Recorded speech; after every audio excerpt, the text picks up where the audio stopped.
हर हर महादेव। भगवान भोलेनाथ और माता पार्वती की तरह आप सबका भी जोड़ी सदा अमर रहे और खुशहाल रहे, ऐसी ही शुभकामना के साथ आज का वीडियो वट सावित्री के ऊपर ही लेकर के मैं आई हूँ कि कई लोग ऐसे होते हैं जो कभी व्रत नहीं किया हो या करना चाह रहे हैं, तो एक दिन पहले उसका क्या तैयारी करना चाहिए।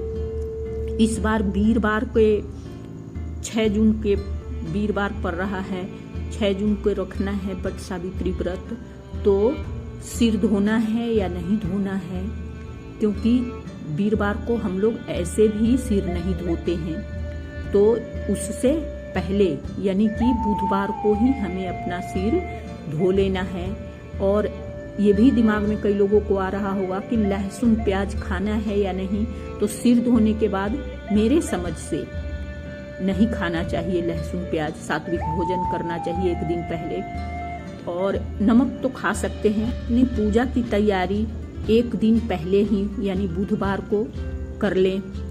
जो भी आपको पहनना है, ऐसे तो नए वस्त्र ही पहनते हैं, लाल वस्त्र, लेकिन लाल या पीला वस्त्र भी पहन सकते हैं। और जो भी आपको पहनना है उसको एक दिन पहले तैयार कर लें, अपना सिर धो लें और हो सके तो एक दिन पहले से ही सात्विक भोजन करें। अगर नहीं संभव है तो जैसे आपके यहाँ होता है वैसे आप कर सकती हैं।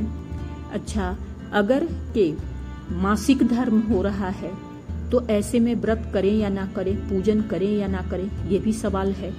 तो अगर मासिक धर्म आ रखा है तो आप पूजा नहीं करना चाहिए ऐसे में। और व्रत उठाना चाहती हैं तो व्रत रख सकते हैं, लेकिन पूजा किसी और से करा लें, क्योंकि परिक्रमा भी नहीं करना चाहिए, या करे भी तो दूर दूर से, पास में जाकर के परिक्रमा। वो इसलिए कि हम मासिक धर्म में अशुद्ध होते हैं और उतने लोग पूजा कर रहे हैं, तो हमें अगर टकराएंगे हमसे तो अशुद्धि मानी जाती है। इस वजह से हम उतने का क्यों परेशान करें या उतने को अपवित्र क्यों करें।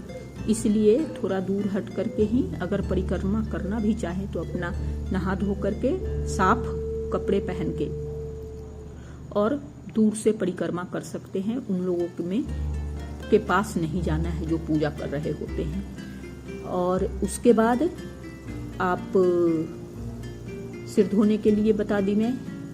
और पूजा करने का शुभ मुहूर्त सुबह सुबह ही होता है, चाहे कैसा भी पूजा करे, इसमें मुहूर्त देखने की जरूरत ही नहीं है, क्योंकि ब्रह्म मुहूर्त जो होता है वो अपने आप में ही शुभ होता है।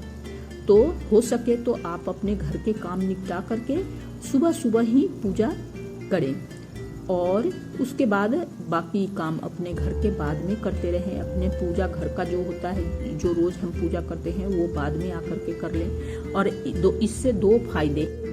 पहला तो कि ब्रह्म मुहूर्त में किया गया पूजा बहुत ही फलदायी होता है। और दूसरा कि आप ये जलती हुई धूप से अगर आप निर्जला व्रत रखती हैं या फलाहारी व्रत रखती हैं तो भी आपको प्यास नहीं लगेगी। इसके 2 फायदे हैं।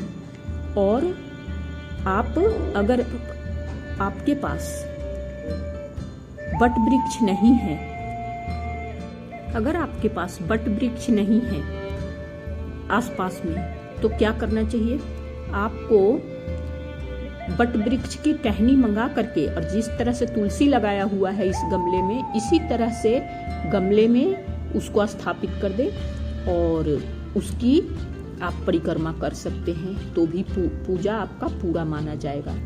और अगर वैसा संभव नहीं है तो ये तुलसी के जो गमला देख रहे हैं, इस गमले को बीच में रख करके और अपने भगवान जो हैं, ब्रह्मा विष्णु महेश जो भी हैं, उनको माता लक्ष्मी, माता सरस्वती, माता पार्वती को याद करके और इसी गमले में आप परिक्रमा कर सकते हैं। इनको चुंडी ओढ़ा दें, इनको पूरी तरह से पूजा कर दें, नीचे सत्यवान सावित्री की वो स्थापित कर लें फोटो, और गोबर, गाय के गोबर के गौर गणेश बना ले, और उसके बाद आप इसकी परिक्रमा कर सकते हैं अगर वट वृक्ष आपके आसपास में नहीं है तो। इसके अलावा आप केले के वृक्ष, क्योंकि वीरवार के दिन है, भगवान विष्णु का वास होता है उसमें, आप चाहें तो केले के वृक्ष को भी, केले के पौधे को, मंदिर में भी होता है, नहीं तो आप अपने घर में स्थापित करके इसी तरह से गमले में, और आप परिक्रमा कर सकते हैं। परिक्रमा आप अपने श्रद्धा के हिसाब से 11, 21, 108 परिक्रमा करने का भी विधान है, तो कर सकते हैं। उसके बाद आप पूजा करने के बाद जल ग्रहण कर सकते हैं या फलाहार